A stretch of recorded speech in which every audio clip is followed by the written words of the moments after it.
Good morning students.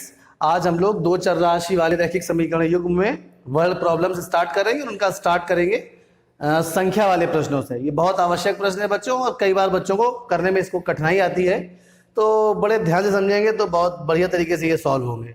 प्रश्न लिखा हुआ है बोर्ड में आपके सामने। कह रहा है कि एक दो अंकों की संख्या उसके अंकों के योग के 6 गुने से 4 अधिक है। यदि संख्या से 18 घटा दिया जाए तो उसके अंक परस्पर बदल जाते हैं।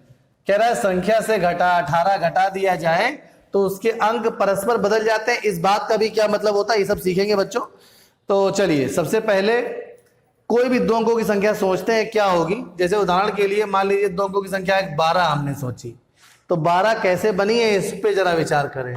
12 बनी है 10 गुणे 1 धन 2 से। और कोई संख्या सोचते हैं दो अंकों वाली, मान लीजिए 25। ये कैसे बनी है 10 गुणे 2 20 और धन 5 25।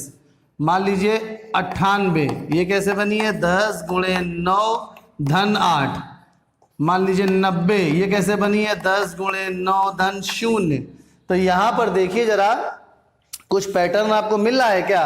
यहां पर बच्चों ये जो संख्याएं हैं 2 5 8 0, ये प्रत्येक दो अंकों वाली संख्या का इकाई का अंक है। तो यहां पर ये जो अंक है ये इकाई का है, वंश डिजिट है। और उसके बाद देखिए यहां पर 10 10 10 तो सब में सेम है, कोई चेंजमेंट नहीं है। ये 1 12 का दहाई का अंक, 2 25 का दहाई का अंक, 9 98 का दहाई का अंक, इधर 9 90 का दहाई का अंक।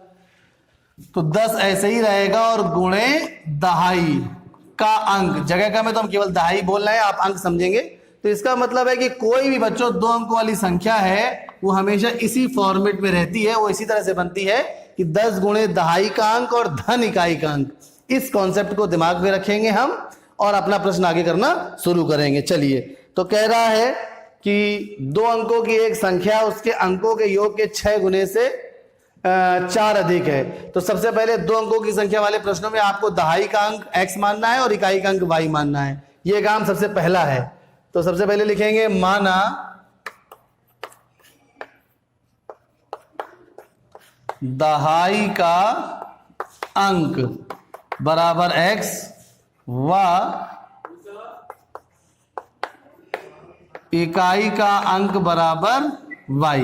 दहाई का अंक हमने 10 ले लिया और इकाई का अंक y ले लिया। उसके बाद हम संख्या बनाएंगे। तो बच्चों संख्या क्या बनेगी 10 गुणे, दो अंकों की संख्या हमने बताया ऐसे ही बनेगी हमेशा, 10 गुणे दहाई का अंक और धन इकाई का अंक। तो अब देखिए जरा 10 दहाई का हमने x माना है तो संख्या हो गई 10x धन y। तो यहां पर ये आपकी ओरिजिनल संख्या हो गई 10x धन y। संख्या ज्ञात करनी है तो x y का मान हमें यहीं पे रख देने हैं तो संख्या में मिल जाएगी। अब यहाँ पे इस प्रकार के प्रश्नों में दो शर्तें दी होती हैं और उन दोनों शर्तों के आधार पर हम दो समीकरण बनाते हैं और उन दोनों समीकरणों को हल करके x y के मान बच्चों प्राप्त कर लेते हैं। तो सबसे पहले प्रथम शर्त क्या कही गई है देखिए जरा, कि एक संख्या, एक दो अंकों की संख्या उसके अंकों के योग के 6 गुने से 4 अधिक है। तो यहां पर जो प्रथम शर्त है ऐसे लिख भी सकते हैं आप, प्रथम शर्त या प्रथम शर्तानुसार दो अंकों की एक संख्या, संख्या क्या थी बच्चों देखिए 10x धन y। तो ये हो गई संख्या, जैसा कह रहा है बस वैसे ही करना है। दो अंकों की एक संख्या उसके अंकों के योग के 6 गुने से 4 अधिक है। 4 अधिक है तो धन 4 कर दिया।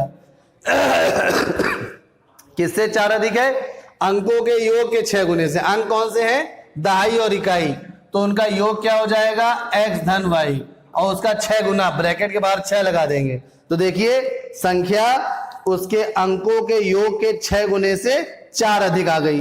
तो पहला स्टेटमेंट हमारा फ्रेम हो गया। तो अब इससे हम एक समीकरण बना लेंगे व्यापक रूप में, जल्दी से लिख लेते हैं इसको। तो ये हो जाएगा 10x धन y बराबर 6x धन 6y धन 4। पक्षांतर कर लेंगे तो ये हो जाएगा 10x ऋण 6x धन y ऋण 6y बराबर 4। तो अब ये फाइनली आ जाएगा 10x में से 6x घटाएंगे 4x ऋण 5y बराबर 4। ये हो गया समीकरण नंबर 1। नीचे आ रहा है पूरा, ना आ रहा हो तो अभी ऊपर भी लिख देंगे तो आपको और समझ में आ जाएगा। तो पहला समीकरण हो गया है 4x ऋण 5y बराबर 4। चलिए आगे बढ़ते हैं। अब दूसरी शर्त क्या कही गई है, कह रहा है कि यदि संख्या से 18 घटा दिया जाए तो उसके अंक परस्पर बदल जाते हैं। तो अंक परस्पर बदल जाने का मतलब यह है कि जैसे मान लीजिए कोई संख्या, मान लीजिए उदाहरण के लिए 32 थी, तो इसमें से अगर हम 23 घटा दें, या 32 में से हम 23 नहीं, अगर हम 9 घटा दें तो ये 23 आ जाएगी। तो देखिए अंक बदलने का मतलब क्या है कि संख्या में से हमने 9 घटाया, 32 में से 9 घटाया, 23 आ गई।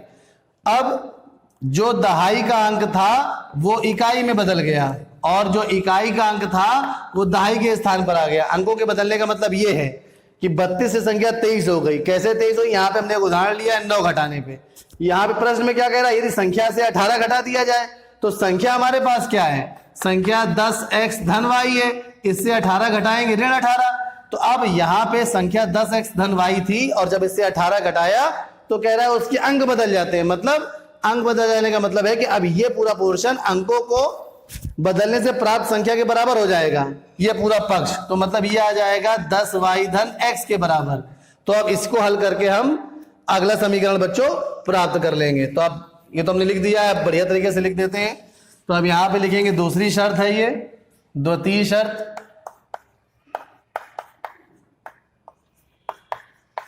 तो द्वितीय शर्त में संख्या थी हमारे पास 10x धन y, कह रहा है इससे अगर हम 18 घटा दें, जैसे हमने अपने उदाहरण में 9 घटाया था, 32 में से तो 23 आ गया था। अब कह रहा है संख्या में से 18 घटाते तो उसके अंक बदल जाते हैं। तो अंक बदल जाने का मतलब है कि अंकों का स्थान बदलने पर जो संख्या मिलती है उसके बराबर हो जाएगा ये पूरा पक्ष। तो अब यहां पर हो जाएगा 10y धन x। ध्यान से देखिएगा इस पोर्शन को जरा, यहां पर संख्या क्या थी 10x धन y, तो अंकों का स्थान बदल देंगे तो इकाई की जगह दहाई, दहाई की जगह इकाई आ जाएगा, मगर संख्या को बनाने का तरीका नहीं बदलेगा। 10 गुणे दहाई का अंक धन इकाई का अंक ही रहेगा। तो बस दहाई का अंक और इकाई का अंक बदल गया है। पहले दहाई का अंक x था, अब दहाई का अंक y बन गया है। तो 10 गुणे y और धन इकाई का अंक x हो गया है, तो 10y धन x। अब इसको भी हल करके हम दूसरा समीकरण प्राप्त कर लेंगे जल्दी से बच्चों। तो पक्षांतर कर देते हैं, तो 10x पहले इधर आ जाएगा, तो ये 10x है, इधर आएगा x, पक्षांतर हो गया माइनस का x हो गया, धन y अपने स्थान पर रहेगा, 10y इधर आएगा तो माइनस का 10y, और 18 उधर जाएगा तो ये धन का 18 हो गया। 10x में से x घटाएंगे 9x आ गया, y में से 9y 10y घटाएंगे तो माइनस का 9y, और इज इक्वल टू 18। अब यहाँ पे 9 वेनिस्ट हो गया, x माइनस वाई बराबर 18, 9 का भाग दे देंगे तो x माइनस वाई बराबर आ जाएगा 2। ये समीकरण नंबर 2 हो गया। अब समीकरण 1 और 2 को हम किसी भी बीजगणितीय विधि से हल कर लेते हैं, तो उससे x y के मान आ जाएंगे। चलिए क्या करते हैं, x को अगर एलिमिनेट करना है तो समीकरण नंबर 2 में जो पहले समीकरण में x का गुणांक है 4, उसका गुणा कर लेंगे, और समीकरण नंबर 2 में 4 का गुणा करेंगे, और उसके बाद घटा देंगे समीकरण नंबर 1 से। तो इसमें 2 का गुणा इसमें 4 का गुणा कर रहे हैं समीकरण में, तो ये हो जाएगा 4x ऋण 4y बराबर 4 दूनी 8। इसके बाद घटाना है समीकरण नंबर 1 को, तो समीकरण नंबर 1 इसके नीचे लिख दे रहे हैं। अगर नीचे ना दिख रहा हो तो यहाँ पे समीकरण नंबर 1 हम लिख रहे हैं, आप उससे कॉपी कर लेंगे। 4x minus 5y is equal to 4। घटाने के लिए हमने क्या बताया था कि कॉलम मेथड से घटाएंगे, नीचे के चिन्ह बदल जाएंगे। धन था तो ऋण हो गया, ऋण था धन हो गया, और यहाँ पे धन है तो ऋण हो गया। अब 4x से 4x कट गया, ऋण का 4y धन का 5y, केवल y बचेगा, और यहाँ पे बचेगा 4।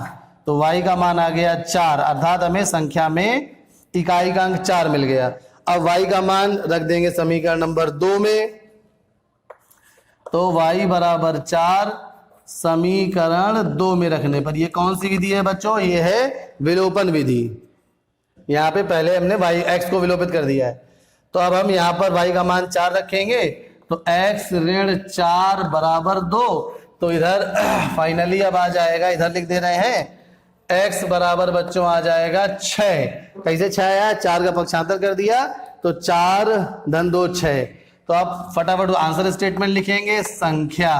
संख्या क्या थी बच्चों, 10x प्लस y, तो यह आ गया 10 गुणे 6 धन y का मान कितना आया है बच्चों 4, तो ये हो गई संख्या 60 और 4 64।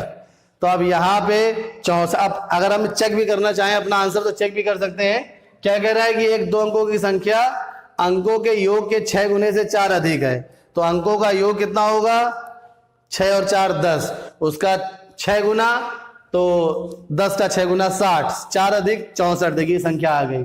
उसके बाद कह रहा है यदि संख्या से 18 घटा दिया जाए तो उसके अंकों के स्थान बदल जाते हैं। देखिए जरा 64 से 18 घटाइए, देखिए क्या आ रहा है, तो ये हो जाएगा 8 6 14 और 5 में से 1 घटा 4, देखिए 18 घटाने पे 64 से क्या बन के आ गया? 46। इस प्रकार से उत्तर भी हमारा, उत्तर की भी जांच हो गई। तो बहुत आसान है बच्चों ये संख्या वाले प्रश्न। अभी हम लोग आगे वीडियो में और भी इसके उदाहरण करेंगे तो बहुत बढ़िया तरीके से ये आपको क्लियर हो जाएगा। धन्यवाद।